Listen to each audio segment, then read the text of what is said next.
7 speedsters, 1 tournament, and a host who makes the Squid Game frontman look like a customer service rep. We took the fastest characters ever put on a screen across comics, cartoons, movies, TV, and threw them all into one single elimination bracket, and built a track that starts in a stadium and ends at the literal beginning of time. This isn't a debate video. There's no tier list.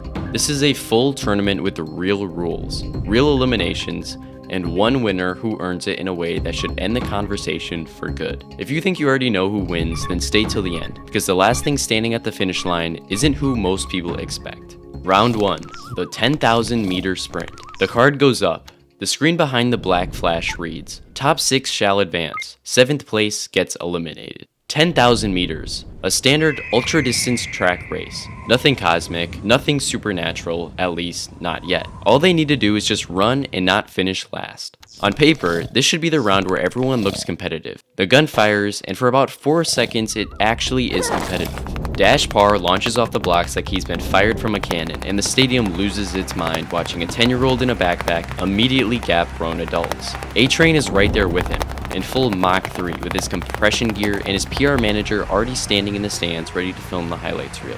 These two look like the story of this race and the crowd is completely bought in. Then someone in the upper deck squints and taps the person next to them. "Hey, look there. Look at them." Crowd turns because in lanes 3, 4, 5, 6, and 7, something is off. Barry Allen is jogging, not warming up, not pacing himself strategically, just genuinely jogging at the kind of pace you'd use to get to the fridge during a commercial break. Wally West beside him looks even more relaxed than that. Sonic is eating a chili dog mid-race, and nobody on Earth can explain where it came from. Makari, on the other hand, is doing hip stretches while running. Quicksilver looks like he's on a hotel treadmill and is already thinking about what he's having for dinner. A-Train sees this. You can watch the moment it lands on his face. His eyes track left, find Barry's feet. Barry is freaking jogging while A-Train is at Mach 3, the fastest he has ever been in his entire career. And this man is jogging next to him like they're in a park. He looks at Barry and says, "Bro, are you trying right now?" The win takes the question. Nobody answers it. All 6 advance. Wally, Barry, Sonic, Makari, then Quicksilver, followed by A-Train, who finishes looking like he just woke up from a nightmare. Dash Par is 7.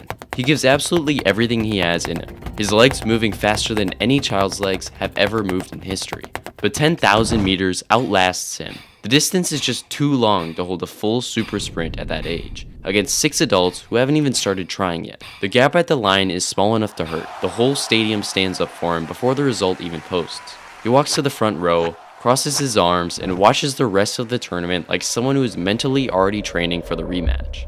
Dash Par, gone. 6 remain. Round 2, New York to LA, 5 minutes. The black flash steps up and the screen reads 4,500 kilometers. You have 5 minutes. Fail the timer and you're eliminated. Math on this one is simple and it is not kind. Crossing the continental United States in 5 minutes requires an average speed of roughly Mach 70. That number matters most to one person specifically, A-Train, whose entire brand, sponsorship deal, PR team, and identity as the fastest man alive is built on a top speed of Mach 3. He would need to be 23 times faster than his absolute ceiling to survive this round, which is the kind of information that changes a person's face in real time. His PR manager does the math on her tablet, stares at the screen, types it again because she thinks she made an error, confirms she did not make an error, and places the tablet face down on her lap without saying a single word. Round 2 begins. The gun fires. The Flash, Sonic, Makari, and Quicksilver vanish. Not blur, not streak, they are simply not there anymore, and the shockwave they leap behind sets off car alarms for 6 blocks. A-Train runs.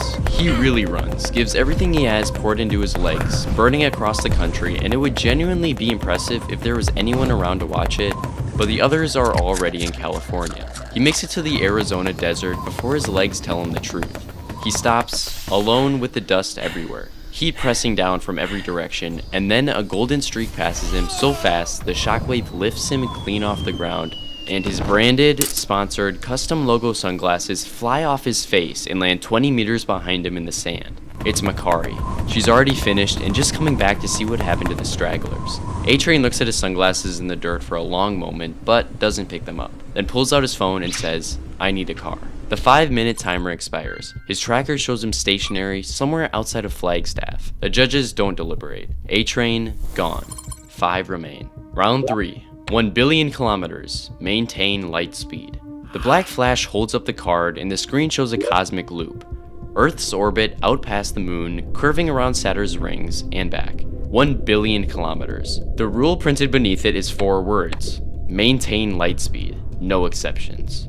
Fall below it and your molecules begin to destabilize. The track isn't trying to beat you, your own biology is. Light speed is 300,000 kilometers per second. Quicksilver's ceiling is around 1,700 meters per second on its absolute best day.